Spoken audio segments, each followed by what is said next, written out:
নমস্কাৰ বন্ধু বান্ধৱীসকল নতুন এটা ভিডিঅ'ত সকলোকে স্বাগতম জনাইছোঁ সকলোৱে গম পাইছে যেন G20 সন্মিলন চলি আছে আৰু তাৰ ওপৰত লক্ষ্য ৰাখি আজি মই 30টা গুৰুত্বপূৰ্ণ MCQ কেৱল G20 ওপৰত লৈ আহিছোঁ যাতে আগন্তুক যিবোৰ পৰীক্ষা আছে তাত আপোনালোকে যদি G20 কিবা কোৱেশ্চন আহে আপোনালোকে যেন সকলোবিলাক কোৱেশ্চন কৰিব পাৰে আহকচোন আমি ষ্টাৰ্ট কৰোঁ অলপ ভিডিঅ'টো দীঘলীয়া হ'ব আপোনালোকে শেষলৈকে চাব প্ৰথম প্ৰশ্নটো হ'ল which country will host the G20 summit 2023 ইয়াৰ অপশ্যন কেইটা হ'ব India Indonesia Japan South Korea এটো সকলোৱে জানে কোনে 2023 হোষ্ট কৰিছে সেইখন হ'ল India option A next question হ'ব what is the theme of the G20 summit 2023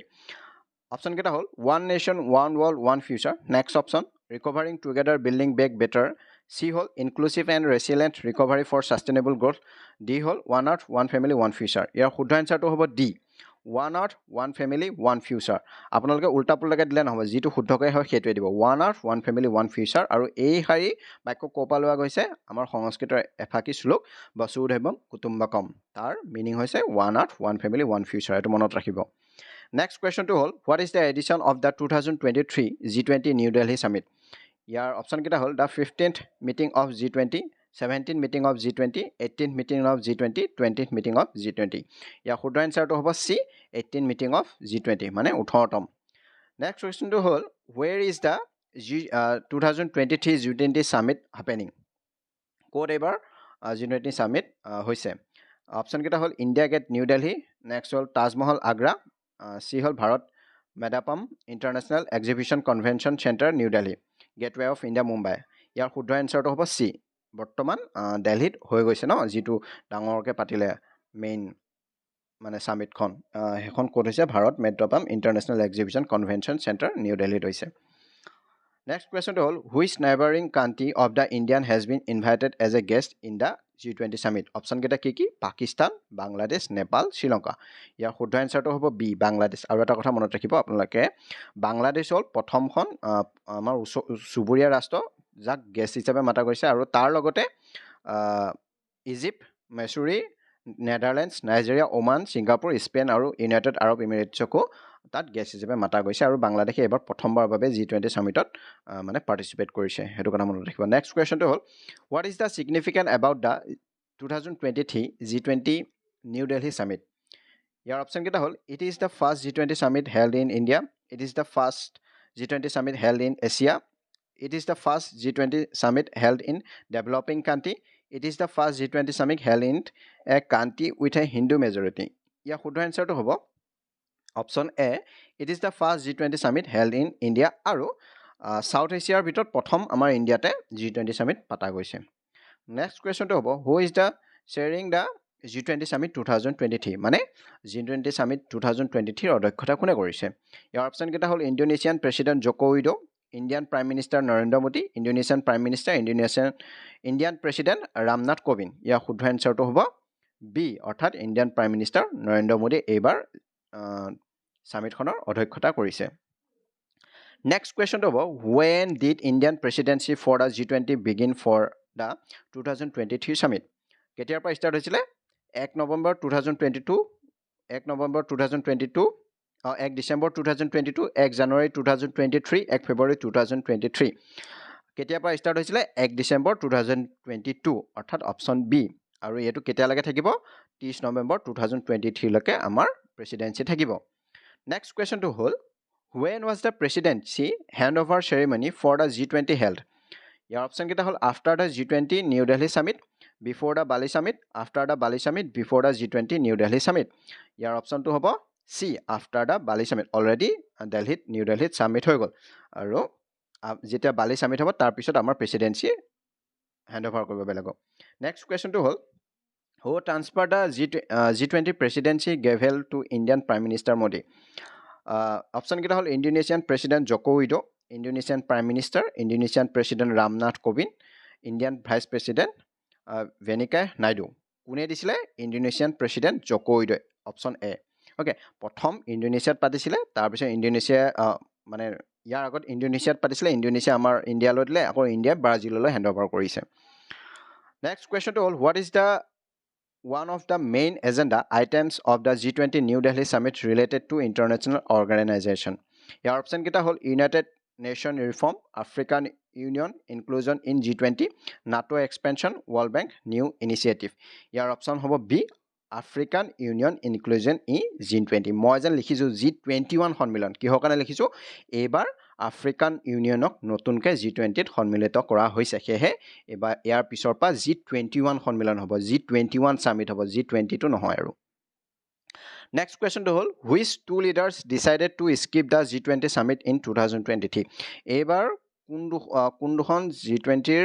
মানে দেশত থকা লিডাৰে মানে তাৰ আতৰি আছিলে কোনকেইটা এটো সকলোৱে জানে ভ্লাদিমিৰ পুটিন আৰু সি জিনপিং অপচন ডি হয় ৰাছিয়াৰ ভ্লাদিমিৰ পুটিন আৰু চাইনাৰ সি জিনপিঙে এবাৰ সামিটৰ পৰা আতৰি আছে তেওঁলোকৰ হলনি কোন কোন আছে চাওঁ আহক who will represent Russia at the G20 summit in 2023 কোন আছিলে option Vladimir Putin Sergey Lavrov Dmitry Medvedev, Alexei Navalny. ইয়াৰ আনসাৰ হ'ব B Sergey Lavrov. Sergey Lavrov মানে ৰিপ্ৰেজেন্ট কৰিছে ৰাছিয়াৰ হৈ ৰিপ্ৰেজেন্ট কৰিছিলে আৰু তেওঁ ৰাছিয়াৰ ফৰেন মিনিষ্টাৰ হয় ওকে নেক্সট কোৱেশ্চনটো হ'ল who will represent China at the summit Xi Jinping Li Qiang Wang Yi Yang Jiechi year answer শুদ্ধ উত্তৰটো হ'ব লি কুৱাং তেওঁ চাইনাৰ প্ৰধানমন্ত্ৰী হয় মনত ৰাখিব এইটো কথা যেতিয়া ৰাষ্ট্ৰপতি আহা নাই সি জিনপিং আহা নাই কাৰণে লি কুৱাঙক পঠিয়াইছে ৰিপ্ৰেজেন্ট কৰিবৰ কাৰণে চাইনাৰ হয় নেক্সট কোৱেশ্চনটো হ'ব which national symbol is combined with the earth in India G20 emblem to represent harmony with nature tiger পিকক লটাছ এলিফেন্ট আপোনালোকে দেখিছে কিহক দিছে ৰিপ্ৰেজেন্ট কৰিছে লটাছক Next question about the G20 logo is painted in the following colors of the Indian's national flag. Saffron, white, green, saffron, white, blue and green, white, green and blue, red, white and blue. Yar uttorto hobo saffron, white, blue and green. Answer hobo B. Aru yar kihok represent mane kor pora inspire hoise amar jihon potoka tar pora inspire hoise. Next question to hold what is the significance of the 28-foot tall Nataraja statue at the upcoming G20 summit in New Delhi? Option kita hol it represent Lord Vishnu cosmic power it symbolize the solar dynasty rule it captured Lord Shiva cosmic power of creation and destruction it option D hobo it represent the internal cycle of life and death ya শুদ্ধ উত্তৰটো হ'ব it capture Lord Shiva cosmic power of creation and destruction okay eto monot rakhiba next question to hol which ancient dynasty is known for its exquisite bronze sculpture including the Nataraja statue Maurya dynasty, Gupta dynasty, Solar dynasty, Mughal dynasty. Your শুদ্ধ answer to hobo Solar dynasty. Next question to all, what is the ancient metal casting technique used to create the Nataraja statue? 3D painting, lost wax casting, stone carving, wood carving. মানে পুৰণি কি technique use কৰিছে এটো বনাবৰ কাৰণে ইয়াৰ শুদ্ধ answer to hobo B, lost wax casting. Next question to what does the Nataraja statue represent aside from the Lord Shiva cosmic power? Your option keta ki dise the rise of modern art, a political statement, the Solar dynasty decline, the intricate craftsmanship of the Solar era. Your শুদ্ধ answer to the intricate craftsmanship of the Solar era. আমি সকলোৱে জানো Solar dynasty কিমানবোৰ মঠ মন্দিৰ বনাইছে আৰু যাৰ মানে একদম ক্ৰাফটত মানে তাৰ কোনো সীমা নাই ইমান ধুনীয়া ধুনীয়া মন্দিৰবিলাক বনাইছে তাৰ এটা মানে ৰিপ্ৰেজেন্ট কৰিছে মানে Solar era hetwe next question to hold what is the height of the Nataraja statue meant to be placed in front of the G20 leaders summit venue your option data kiki 22 feet 28 feet 19 tons 6 feet your শুদ্ধ answer to about 28 feet কিন্তু main statue to height to has 22 feet কিন্তু jetia আৰু লগাই দিয়া tat 6 feet বাহি যায় হেতু কাৰণে total হ'ব 28 feet next question about what is the unique distinction of the 28 feet Nataraja statue your option geta kiki it is the smallest Nataraja statue in the world it is the most ancient Nataraja statue in the world it is the world tallest Nataraja statue it is the most valuable Nataraja statue in the world your শুদ্ধ answer hobo it is the world tallest Nataraja statue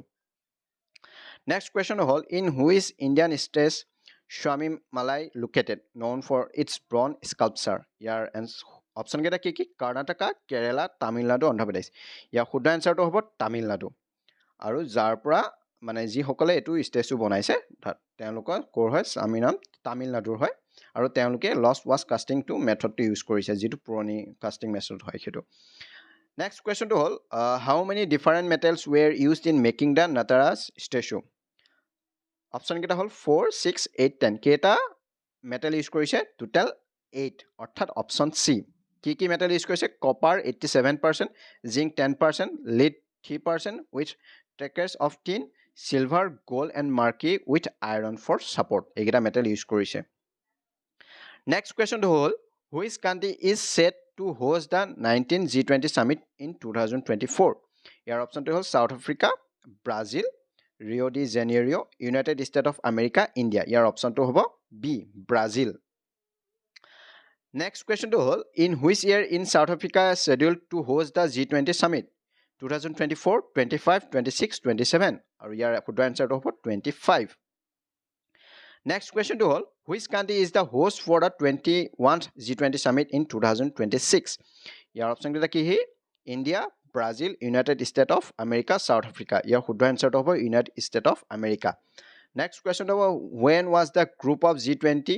or G20 established Group of 20 or G20 established. ইয়াৰ শুদ্ধ এনসাৰটো হ'ব 1995, 1999, 1985, 2000. ইয়াৰ শুদ্ধ এনসাৰটো হ'ব 1999 মানে 1999 চনত G20 প্ৰতিষ্ঠা হৈছিলে